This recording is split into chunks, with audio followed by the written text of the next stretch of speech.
Hello guys, welcome back to the channel. So today I'll tell you how you can add AI filters on your Instagram reels. So let's start the video.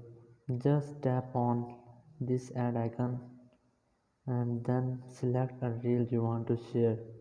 So here I want to select this, then next, and then okay, okay, then tap on next, and then tap on this.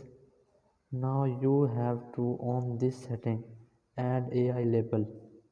So just tap on it and this setting will be on, then tap on next, and now you have successfully shared a reel with AI label effects on Instagram.